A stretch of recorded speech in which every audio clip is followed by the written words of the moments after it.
Olá pessoal, tudo bem com vocês? Eu sou o professor Carlos, professor de matemática, e hoje a gente vai dar continuidade à nossa aula, anterior, que foi a parte 1.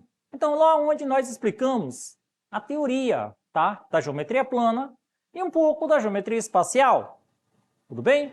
Então olha bem, quando nós falamos de geometria plana, nós temos que observar sempre o plano dela ou como as figuras geométricas elas podem ser planificadas. Tudo bem? A planificação de cada uma, às vezes, tem um modelo muito semelhante, porém, podem confundir muito. Um exemplo, uma figura em pé de ser humano. Se eu pedisse a planificação, certamente você iria olhar e ia dizer a planificação de um ser humano seria ele em pé. Não. Tudo bem? Nós teríamos que olhar sempre a base. É lá onde a gente tem que estar o ponto essencial. A base seria o chão. Vamos trabalhar questões observando bem esse ponto inicial. Porém, quando falamos na geometria espacial, temos que ter todo um cuidado com as figuras. Pois a geometria espacial ela é simples, porém, quando se dá uma questão e não se mostra a figura, ela torna-se mais difícil. Porém, nesses pontos, nós temos que saber e conhecer os pontos essenciais, as vértices, as arestas. Esses são os pontos. Tudo bem? Então, vamos lá. Vamos aí à primeira questão. É a questão de número 2, que está no livro do segundo ano, a prova Enem, na página 69. A projeção de uma fonte de luz sobre determinado sólido produz em um plano a sombra representada ao lado. Outros sólidos, apesar de terem diferentes formatos, podem produzir uma sombra igual a essa quando iluminados de determinado ângulo por uma fonte de luz. O sólido incapaz de produzir uma sombra como a indicada, independentemente da maneira como foi iluminado, é. Então, olha aí. Nesse caso aí, nós temos essas figuras geométricas, E observando bem elas, fica meio difícil. Porém, pessoal, cada sombra dessa, ela representa, uma figura, pelo que mostra a questão, E cada figura há uma sombra. Porém, são duas coisas que nós podemos falar: a sombra da figura e a figura da sombra. Às vezes, muito cuidado, porque uma pessoa pode dizer, é a mesma coisa. Não, Há diferença entre elas, Então, vejamos aí. Nesse caso aí, nós temos aí 5 alternativas, Nas 5 alternativas, nós temos esses 5 desenhos. Normalmente, a gente está falando lá, da projeção de luz, De determinado sólido. Qual desses aí? Podemos ter o cone, O cone cortado, Com um símbolo bem representado ao meio, Temos na letra A um desenho, ele é representado como um arco, Ali ao centro, como se fosse o desenho de um guarda-chuva. Na letra B, se observarmos bem, nós temos aí um cilindro. E observa que na letra D o cone também tem um cilindro ao meio. E a letra E, nós temos aí um desenho geométrico, porém observa o cilindro, onde todos eles têm, inclusive, na letra B, onde nós temos aí esse quadrado. Então, nesse caso e nesse desenho, esse cubo, nós vamos procurar saber qual tipo de sombra ele vai ser usado. Então, vejamos. Dos sólidos representados, o único que, independentemente da maneira, tá, como foi iluminado, não pode ter como sombra uma coroa circular. É o cubo, com um furo central. Portanto, aí, a nossa alternativa correta é a letra B. Então, olha aí, pessoal. Nesse ponto aí, ninguém ia falar do cubo, tá? Ninguém poderia imaginar que o cubo seria a resposta, a letra B. Por quê? Observa que nós estamos falando do centro, tá? Aquele ponto central, ele está em todos os desenhos. Tudo bem? Então vamos lá. Questão de número 3, que está no livro do segundo ano, a prova Enem, na página 70. A figura ao lado representa uma peça de certa máquina industrial.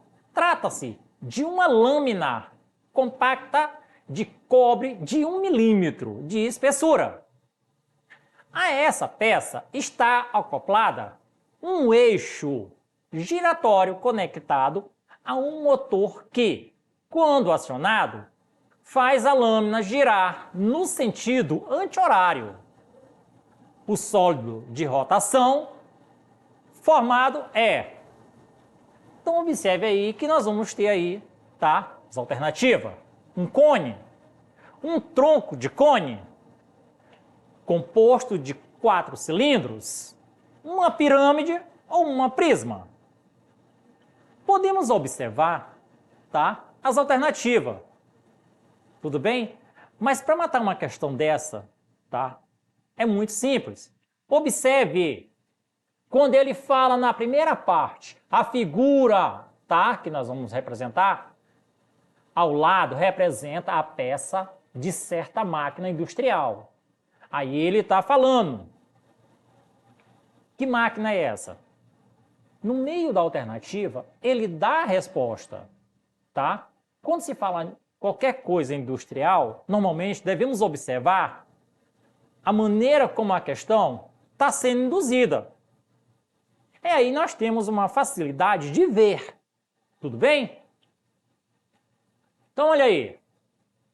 A peça, ela pode ser, tá? É composta em 4 retângulos. Então, observa aí, ó. O eixo giratório. Nesse caso aí,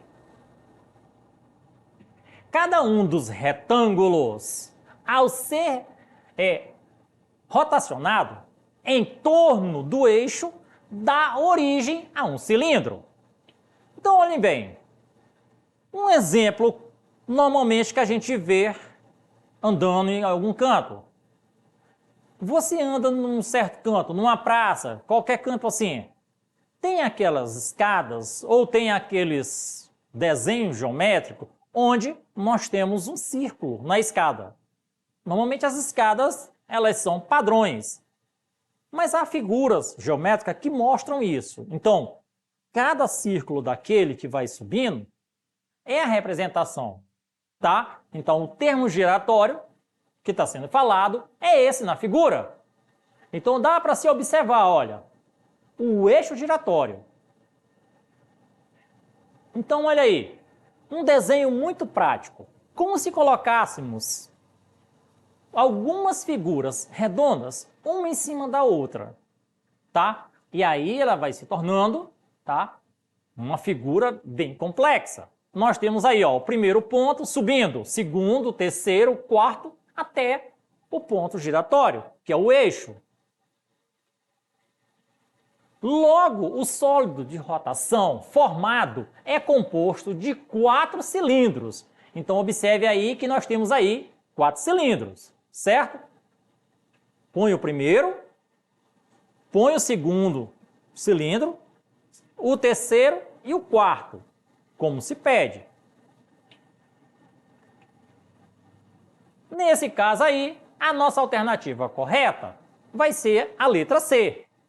Então, dá para se observar que é pela formação do eixo, tá? Acoplando 4 cilindros, um em cima do outro, como a questão se fala, né? A questão mostrou para vocês, então tem como a gente ver o resultado.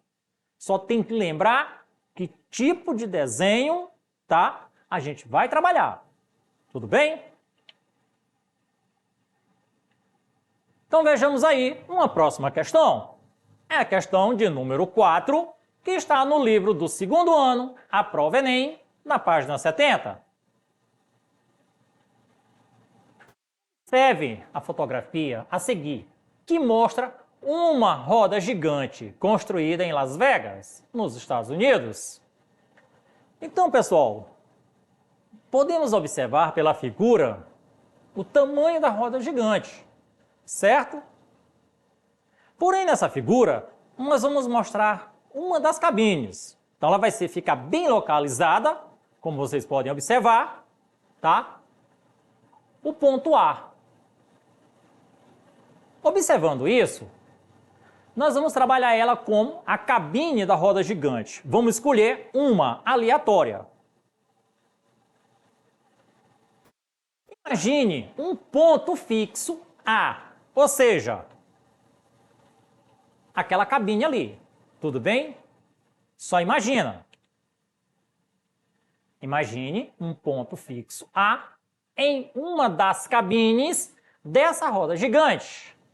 A projeção ortogonal desse ponto no plano do solo durante uma volta completa da roda gigante é representada pela figura. Olha aí. Nós temos aí as 5 alternativas, só que nesse caso aí, pessoal, ela não está vindo escrita, e sim por desenho, tá? Em planificação, tá? E aí a gente tem que mais ou menos imaginar como seria. Então, olha bem. Quando ela fala que ali nós vamos dar uma volta completa, há uma questão. Então, observe aí. O que diz a questão ali após o primeiro ponto? A projeção ortogonal desse ponto no plano do solo durante uma volta completa. Olha aí, um exemplo. A roda gigante faz a volta todinha, só que ela parou aonde? No ponto de partida, não é isso? Só que quando ela para no ponto de partida, não olhem em si o retorno que ela fez, aquele contorno todo. Olhe simplesmente o plano. Lembra quando eu consegui falar no início? Nós temos que olhar o plano. O plano que é o problema. Então, olha aí. Se a gente está falando do plano, certamente a gente já sabe que a letra A é um círculo. Está descartado. A letra B. Ela é um círculo, só que um círculo deitado. Também não pode, não é isso? Também vai estar descartado. A letra C é um semicírculo.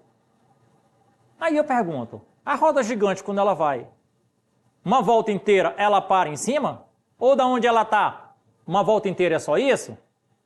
Não, né? Então, nesse caso aí, já podemos dizer que a letra C também está descartada. E a letra E? A letra E é o ponto inicial. Se ela vai dar uma volta, ela volta para o ponto inicial, mas ela deu uma volta. Então, sabemos que o ponto E também vai estar descartado. Porém, a letra D. Vamos lá. Observem aí comigo. O ponto A descreve uma circunferência no plano da roda gigante, que é perpendicular ao plano do solo. A projeção dessa circunferência no plano do solo é, então, um segmento de reta, cujo comprimento é igual ao diâmetro da circunferência. Então, observe aí. Observe o desenho, certo? Eu fiz ali o desenho, a roda gigante e todas as suas posições. Tudo bem? Então, observem aí que vocês vão ver. Mas nós estamos falando já do ponto A. E o ponto A está falando de quem na circunferência? Do plano. Então, olha lá embaixo, olha aí, ó. Se nós estamos falando do plano, olha aí. Começou a observar? Então, sempre nós temos que ter cuidado com o destaque que vem. Portanto, a nossa alternativa correta aí é a letra D. Observem, tá? Que a questão, ela não é difícil. O porém dela é você observar como a questão está sendo induzida para você. Então, observe sempre geometria plana e geometria espacial, tá? Como também a geometria analítica. Mas nós estamos falando de geometria plana e geometria espacial. Devemos sempre observar os desenhos em cada um dos seus planos. Tudo bem? Então, continuando. Vamos aí a uma próxima questão. Questão de número 5, do livro do segundo ano, a prova Enem, na página 71. É possível determinar a altura de um mastro perpendicular ao solo usando um espelho plano e uma fita métrica. Observe o esquema a seguir, que representa essa situação. Então, observe aí, pessoal. Se nós temos aí uma mulher, tá? Observe que essa mulher está observando o chão, ela está olhando o chão. Porém, aquilo que ela está olhando no chão é um espelho, tá? Então, nós temos aí a mulher no ponto A, a altura dela, a base, que é o plano ali onde nós estamos olhando, o plano de B a D, tá? B, C e D. Porém, o C é o espelho no chão, voltado para cima. E aí, onde nós temos o mastro da bandeira, ali nós temos um ângulo de 90 graus. Porém, entre o olhar da mulher ao espelho direcionado ao mastro, nós temos dois ângulos, tá? O ângulo alfa de um lado e o ângulo alfa de outro. Para calcular a altura de D a E do mastro, tá? A pessoa precisa apenas conhecer sua própria altura, de A a B. A distância de B e C entre ela e o espelho é a distância de C e D. Entre o espelho e o mastro, no momento em que ela vê o topo do mastro no espelho, nessa situação, os ângulos A, ângulo B, e E, ângulo D, são sempre congruentes. Uma pessoa de 1,69 m de altura, para calcular a altura de um mastro, encontrou as medidas de B e C, que é igual a 2,6 metros, e C e D, que é igual a 4,16 metros. Ou seja, pessoal, quando a gente fala 2,6, seria 2 metros e 60 centímetros. No caso ali, 4,16. 4,16 centímetros, tudo bem? Como a gente está falando em metro, a gente fala 4,16 metros. Está correto? Ela concluiu que a altura desse mastro é... Porém, aí nós temos aí as alternativas. Vejamos. Como o ângulo AB coincide, né? Tá? E, ângulo D, e A, tá? Ângulo C, coincide com E, ângulo C, os triângulos AB e C e ED e C são semelhantes pelo caso AA. Assim, o AB, né, sobre DE, que é igual a BC sobre DC, então, temos aí 1,69, tá?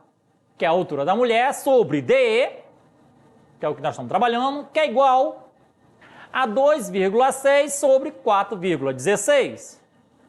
Observando bem aí, pessoal, dá para a gente resolver fácil, tá? Portanto, esses três sinais, esse sinalzinho aí significa portanto. Temos aí uma regra de 3. Podemos fazer DE é igual a 1,69 vezes 4,16 dividido para 2,6, que é igual a 2,704. Portanto, aí, a altura do mastro é de 2 metros e 704, tá? Centímetro, mas como estamos trabalhando em metro, vamos falar 2,704 metros. Viu só, pessoal? Então não tem essa dificuldade. Nós temos só que saber trabalhar com os dados que está ali no desenho. Tudo bem? Pessoal, essa foi a nossa aula de hoje. Para rever essa aula, acesse as nossas plataformas e até a próxima aula.